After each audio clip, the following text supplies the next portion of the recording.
भारत के आंध्र प्रदेश के चित्तूर जिले के तिरुपति में तिरुमाला की पहाड़ी पर विराजमान तिरुपति बालाजी विश्व के सबसे प्रतिष्ठित मंदिरों में से एक है। तिरुपति बालाजी मंदिर 7 चोटियों से घिरा हुआ है, जिस वजह से तिरुपति बालाजी मंदिर को 7 पहाड़ियों का मंदिर भी कहा जाता है। तिरुपति बालाजी से प्राचीन की कई पौराणिक कथाएं जुड़ी हुई हैं। भगवान वेंकटेश्वर को विष्णु जी का रूप माना जाता है, जिन्होंने कलयुग के कष्टों से लोगों को बचाने के लिए अवतार लिया था। तिरुपति मंदिर की कहानी भगवान विष्णु और माता लक्ष्मी के धरती लोक पर अवतार लेने से जुड़ी है। एक बार ऋषियों ने यह तय करने के लिए बैठक रखी कि त्रिमूर्ति ब्रह्मा, विष्णु और शिव में से कौन सर्वोच्च है। उन्होंने महर्षि भृगु को यह महत्वपूर्ण कार्य सौंपा, क्योंकि वह अपनी बुद्धिमत्ता और निष्पक्षता के लिए प्रसिद्ध थे। इसके बाद महर्षि भृगु तीनों देवों की परीक्षा लेने के लिए चल पड़े। महर्षि भृगु सबसे पहले ब्रह्मा जी के पास जाते हैं। वे न तो उन्हें प्रणाम करते हैं और न ही उनकी स्तुति करते हैं। ये देख ब्रह्मा जी को महर्षि भृगु पर बहुत क्रोध आता है। उनका क्रोध इतना बढ़ जाता है कि मुख बिल्कुल लाल हो जाता है। ब्रह्मा जी का क्रोध अंगारों में बदल गया। कुछ क्षणों बाद उन्होंने अपना गुस्सा ठंडा करने का प्रयास किया। भृगु, तुमने ना तो मुझे प्रणाम किया, ना ही मेरा सम्मान किया। ऐसा करके तुमने मेरा अपमान किया है। फिर भी मैं तुम्हें इसलिए क्रोधवश कुछ नहीं कह रहा हूँ क्योंकि तुम मेरे पुत्र हो। इसी कारण मैं अपने क्रोध को दबा रहा हूँ। मैं यही देखना चाहता था ब्रह्मदेव कि आप मेरा ऐसा आचरण देख अपने मुख पर क्रोध रोक पाते हैं या नहीं। अब मुझे आज्ञा दीजिए। ब्रह्मा जी से भेंट करने के बाद महर्षि भृगु भगवान शिव से मिलने कैलाश पहुँचे। भगवान शिव ने जैसे ही महर्षि भृगु को आते देखा, वे प्रसन्न हो गए और भृगु ऋषि का आलिंगन करने लगे। पधारिए महर्षि भृगु, आपका स्वागत है। मेरा आलिंगन स्वीकार कीजिए। महादेव, आपने हमेशा ही धर्म और वेदों की मर्यादाओं का उल्लंघन किया है। आप इन दुष्ट राक्षसों व असुरों को जो वरदान देते हैं, उनके कारण सृष्टि को कई प्रकार के संकटों का सामना करना पड़ता है। इसी कारण मैं आपका आलिंगन कदापि स्वीकार नहीं करूंगा। महर्षि भृगु के मुख से ये सब बातें सुनकर भगवान शिव गुस्से से लाल हो उठे। उनका क्रोध इतना अधिक बढ़ गया कि वे त्रिशूल उठाकर भृगु पर प्रहार करने लगे। महर्षि भृगु, आपका इतना साहस कि आप ये अपशब्द बोलकर मेरा अपमान कर रहे हैं। नहीं प्रभु, इस तरह ऋषि भृगु पर प्रहार करना आपके लिए उचित नहीं। अपने क्रोध को शांत कीजिए। क्रोध प्रलय और सर्वनाश का प्रतीक है। मुझे क्षमा कीजिएगा महादेव, यदि मेरे कारण आपको कोई कष्ट हुआ हो। मैं यहाँ जिस प्रयोजन से आया था, आपका क्रोध देखकर मुझे उसका उत्तर मिल गया। अब मुझे आज्ञा दीजिए। इस घटना के बाद महर्षि भृगु ने बैकुंठ धाम की ओर प्रस्थान किया। बैकुंठ पहुंचने पर ऋषि भृगु ने भगवान विष्णु को सोते हुए पाया और देवी लक्ष्मी उनके पैरों को दबा रही थी।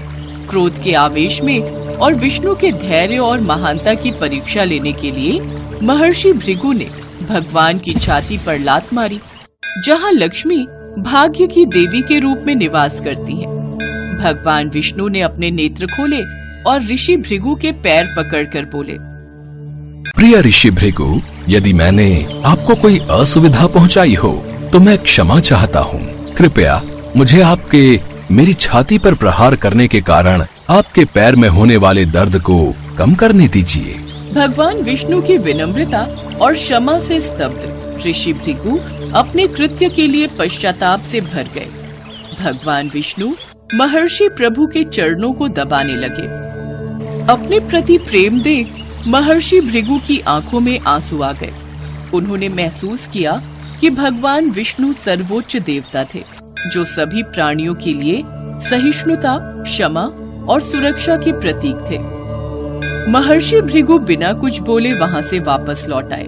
उन्हें अपने प्रश्न का उत्तर मिल चुका था, परंतु महर्षि भृगु के इस तरह के व्यवहार से देवी लक्ष्मी क्रोधित हो गईं। वे अपने निवास स्थान भगवान विष्णु की छाती के प्रति ऋषि के अनादर पूर्ण कृत्य से प्रसन्न नहीं थी। वे भगवान विष्णु से रूठ गईं और उनका और बैकुंठ का त्याग करके पृथ्वी लोक पर आ गईं और वहां तपस्या में लीन हो गईं। भगवान विष्णु भी उन्हें ढूंढने के लिए बैकुंठ छोड़कर धरती पर आ गए। उन्होंने माता को जंगलों और पहाड़ियों पर ढूंढा, लेकिन माता लक्ष्मी कहीं नहीं मिली। बाद में भगवान विष्णु एक पहाड़ी पर रहने लगे, जिसे आज वेंकटाद्रि के नाम से जाना जाता है। कहा जाता है भगवान विष्णु श्रीदास के रूप में चींटियों की बांबी में विश्राम करने लगे।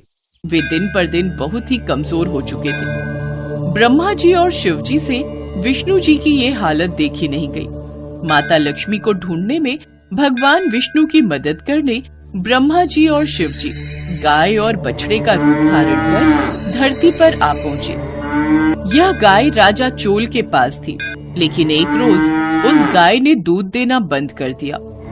पौराणिक कहानियों के मुताबिक वो गाय एक पहाड़ी पर जाकर अपना सारा दूध भगवान विष्णु को पिला देती थी। महाराज, जो गाय और उसका बछड़ा जंगल से मिले थे, उस गाय ने अब दूध देना बंद कर दिया है और रोजाना ही न जाने वो गाय अपने बछड़े के साथ कहाँ गायब हो जाती है और कुछ देर बाद ही लौट आती है। ऐसा कैसे हो सकता है? तुम्हें उस पर नजर रखनी चाहिए कि आखिर वो दूध क्यों नहीं दे रही और रोजाना वो कहाँ जाती है। मुझे पूरी खबर दो। सेवक ने गाय का पीछा किया। उसने देखा कि गाय अपना सारा दूध चींटियों की उस बांबी में गिरा देती है, जिसमें भगवान विष्णु श्रीनिवास के रूप में विश्राम कर रहे हैं, ताकि भगवान विष्णु गाय का दूध पी सके और उनकी भूख मिट सके।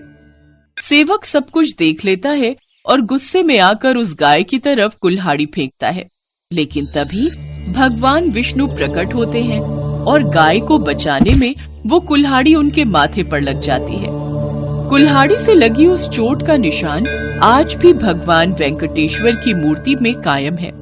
भगवान विष्णु को कुल्हाड़ी लगते ही सेवक वहां से भागकर सीधा राजमहल पहुंचा और उसने सारी बात राजा चोल से कही। सेवक की बात सुनकर राजा चोल हैरान रह गए और घबराहट में भगवान विष्णु से क्षमा मांगने के लिए उस स्थान पर पहुंचे। क्षमा कीजिए प्रभु, क्षमा कीजिए, ये सब अनजाने में हुआ है। क्षमा कीजिए भगवान, आप तो साक्षात नारायण हैं, आप तो क्षमा देने वाले हैं, आप तो करुणा के अवतार हैं, मेरे आराध्य देव हैं। भगवान विष्णु ने राजा चोल को क्षमा कर दिया और एक वरदान भी दिया। मैं तुम्हें क्षमा करता हूँ और एक वरदान देता हूँ कि तुम अपने अगले जन्म में अकसा के राजा के रूप में पैदा होगे। तुम्हारी एक पुत्री होगी जिसका नाम होगा पद्मावती और तुम्हारी पुत्री पद्मावती का विवाह मेरे अवतार वेंकटेश्वर से होगा। और फिर राजा चोल ने अक्सा राजा के रूप में अगला जन्म प्राप्त किया और देवी लक्ष्मी ने पद्मावती के रूप में उनके घर में जन्म लिया। समय बीता, इधर पद्मावती बड़ी हुई, उधर श्रीनिवास यानी कि भगवान वेंकटेश्वर, जो कि भगवान विष्णु के ही अवतार थे, उन्होंने सपने में राजा को वो वरदान याद दिलाया जो उन्होंने राजा चोल को पिछले जन्म में दिया था। राजा को भगवान विष्णु की कही बात याद आ गई और फिर उन्होंने श्रीनिवास और राजकुमारी पद्मावती के विवाह की बात को स्वीकार कर लिया। खाटू श्याम बाबा का प्रसिद्ध मंदिर राजस्थान के सीकर जिले में स्थित है। खाटू श्याम जी को भगवान श्री कृष्ण का अवतार माना जाता है। देश के करोड़ों लोग खाटू श्याम जी की पूजा करते हैं। खाटू श्याम जी मंदिर में हर वक्त भक्तों का तांता लगा रहता है और विशेष रूप से होली से कुछ दिन पहले सीकर जिले में खाटू श्याम जी का विशाल मेला आयोजित होता है, जिसमें राजस्थान सहित अन्य प्रदेशों के श्रद्धालु भी बाबा के दर्शन करने आते हैं। खाटू श्याम जी की कहानी महाभारत काल से शुरू होती है, जिस वक्त उनका नाम बर्बरीक था। बर्बरीक भीम का पौत्र और घटोत्कच का पुत्र था। बर्बरीक बचपन से ही बहुत वीर योद्धा था। बर्बरीक ने अपनी माँ से युद्ध कला सीखी थी। बर्बरीक देवी शक्ति का बहुत बड़ा भक्त था। एक बार बर्बरीक ने देवी शक्ति की कठोर तपस्या की।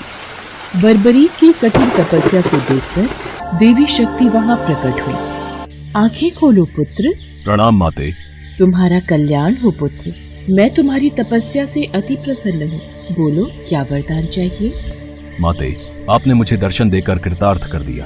अब तो बस एक ही अभिलाषा है कि आपका आशीर्वाद सदैव मुझ पर बना रहे और मैं अपना संपूर्ण जीवन दीन दुखियों की सहायता में व्यतीत कर सकूं। तथास्तु, तुम सदा दुर्बलों का सहारा बनोगे। मैं तुम्हें ऐसी शक्ति प्रदान करूंगी जो तीनों लोकों में किसी के पास भी नहीं है। पर ज्ञात रहे पुत्र, तुम्हें इन शक्तियों का दुरुपयोग नहीं करना। भगवती शक्ति ने बर्बरीक को 3 दिव्य बाण वरदान स्वरूप दिए। वो बाण अपने लक्ष्य को भेद कर वापस लौट आते थे। इसी वजह से बर्बरीक अजेय हो गया। बर्बरीक अपनी माता के पास पहुंचा और देवी शक्ति के दिए वरदानों के बारे में बताया। माँ, मैं भी कौरव और पांडव के युद्ध में जाना चाहता हूँ। मेरी युद्ध में जाने की बहुत इच्छा है। पुत्र बर्बरीक, मैं जानती हूँ तुम एक महान योद्धा हो, इसलिए मैं तुम्हें रोकूंगी नहीं। पर मुझे वचन दो कि तुम हारे का सहारा बनोगे। तुम युद्ध में हारने वाले की तरफ से लड़ोगे। मैं आपको वचन देता हूँ, मैं हारने वाले की ओर से ही युद्ध करूंगा। अपनी माँ को वचन देकर बर्बरीक नील घोड़े पर सवार होकर 3 बाण लेकर रवाना हो गया। भगवान कृष्ण तो अंतर्यामी है, वो ये सब लीला होते देख रहे थे। भगवान कृष्ण जानते थे कि बर्बरीक केवल हार रही सेना की तरफ से लड़ेगा, और वो ये भी जानते थे कि कौरवों को भी बर्बरीक के इस वचन के बारे में पता है। बर्बरीक कौरवों का सहयोग कर पांडवों का विनाश कर देगा। इस प्रकार जब वो कौरवों की तरफ से लड़ेगा तो पांडवों की लड़ रही सेना कमजोर हो जाएगी। उसके बाद वो पांडवों की सेना में चला जाएगा। इस तरह वो दोनों सेनाओं में घूमता रहेगा। श्री कृष्ण को पता था अगर बर्बरीक इस युद्ध में शामिल हुआ तो कोई भी सेना नहीं जीत पाएगी और अंत में कौरव पांडव दोनों का विनाश हो जाएगा और केवल बर्बरीक शेष रह जाएगा। इसलिए रास्ते में ही श्री कृष्ण ने ब्राह्मण का वेश धारण कर बर्बरीक को रोका। बर्बरीक को रोकने का अब एक ही उपाय है। मुझे बर्बरीक से उसके शीश का दान मांगना होगा। हे महावीर योद्धा, तुम कौन हो? ये कुरुक्षेत्र की रणभूमि है। तुम कौरवों और पांडवों के युद्ध में क्या कर रहे हो? हे ब्राह्मण देव, मैं घटोत्कच का पुत्र बर्बरीक हूँ। मेरा प्रणाम स्वीकार कीजिए। मैं महाभारत के युद्ध में सम्मिलित होने आया हूँ। ऐसा कैसे हो सकता है? तुम मात्र 3 बाण से युद्ध में सम्मिलित होने जा रहे हो? ब्राह्मण देव, ये बाण कोई साधारण बाण नहीं है। इनमें से मात्र 1 बाण भी शत्रु सेना को परास्त करने के लिए पर्याप्त है, और ऐसा करने के बाद बाण वापस तरकश में ही लौट आएगा। अच्छा, तो फिर इस पीपल के पेड़ के सभी पत्रों को छेद कर दिखलाओ। बस इतनी सी बात ब्राह्मण देव। बर्बरीक ने ब्राह्मण रूपी श्री कृष्ण की चुनौती स्वीकार कर ली और ईश्वर को स्मरण कर पेड़ के पत्तों की ओर बाण चलाया। बाण ने क्षण भर में पेड़ के सभी पत्तों को भेद दिया और श्री कृष्ण के पैरों के इर्द गिर्द चक्कर लगाने लगा, क्योंकि एक पत्ता उन्होंने अपने पैर के नीचे छुपा लिया था। ब्राह्मण राज, अपना पैर यहाँ से हटा लीजिए, वरना ये तीर आपके पैर को भेद देगा। ये तीर बिना लक्ष्य पूरा किए वापस तरकश में नहीं लौटते। बर्बरीक के तीर अचूक हैं, लेकिन अपने निशाने के बारे में खुद बर्बरीक को भी पता नहीं रहता है। असली रणभूमि में अगर मैं सभी पांडव भाइयों को अलग अलग कहीं छिपा भी दूंगा ताकि वो बर्बरीक का शिकार होने से बच जाएं, तब भी बर्बरीक के तीरों से कोई नहीं बच पाएगा। इन अचूक तीरों से कोई नहीं बच सकता है। हे वीर योद्धा, मैं तुम्हारे साहस की सराहना करता हूँ।